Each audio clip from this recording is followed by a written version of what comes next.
Janasena party అధినేత పవన్ కళ్యాణ్ ఇటీవలే social మీడియాలో తీవ్ర ట్రోల్స్ కు గురవుతున్నారు.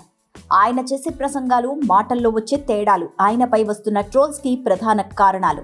ముఖ్యంగా ఒకే విషయం గురించి విభిన్న సందర్భాల్లో విభిన్నంగా స్పందించడంపై తీవ్ర స్థాయిలో విమర్శలు ఎదురవుతున్నాయి. దీనివల్ల జనసేన శ్రేణుల్లోనే కొందరు అసంతృప్తి వ్యక్తం చేస్తున్నట్టు కనిపిస్తోంది. ఇటీవలే హిందీ భాషపై పవన్ కళ్యాణ్ మాట్లాడుతున్న వైఖరిపై ఎక్కువగా విమర్శలు వస్తున్నాయి. ఒకప్పుడు బీజేపీని హిందీ జనతా పార్టీ అంటూ హేళన చేసిన పవన్ ఇప్పుడు హిందీని ప్రోత్సహిస్తూ మాట్లాడుతున్నట్టుగా నెటిజన్లు అంటున్నారు. గత ఎన్నికల సమయంలో బీజేపీతో పొత్తు పెట్టుకుని ఎన్నికల్లో పాల్గొనడాన్ని అప్పుడే ప్రారంభమైన హిందీ సానుకూల వైఖరిగా వారు అభిప్రాయపడుతున్నారు. అంతేకాకుండా ప్రస్తుతం హిందీ భాష నేర్చుకోవడానికి సమర్థిస్తూ చేస్తున్న వ్యాఖ్యలు గతంలో తాను త్రిభాషా విధానాన్ని వ్యతిరేకించిన సందర్భాలను గుర్తు చేస్తూ నెటిజన్లు ఆయనపై సెటర్లు వేస్తున్నారు.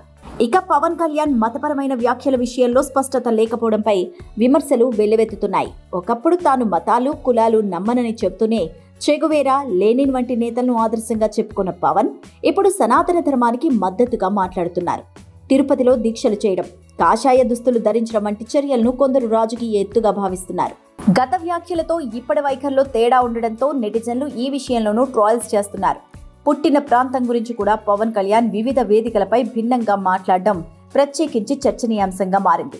ఎక్కడికి వెళ్లినా ఇక్కడ పుట్టి ఉంటే బాగుండేది అని చెబుతూ ఒక్కో సందర్భంలో కర్నూలు, మరోసారి నెల్లూరు, మరొక చోట పాలకొల్లు అని పేర్కొనడంపై సోషల్ మీడియాలో వివిధ పోస్టులు హైలైట్ అవుతున్నాయి.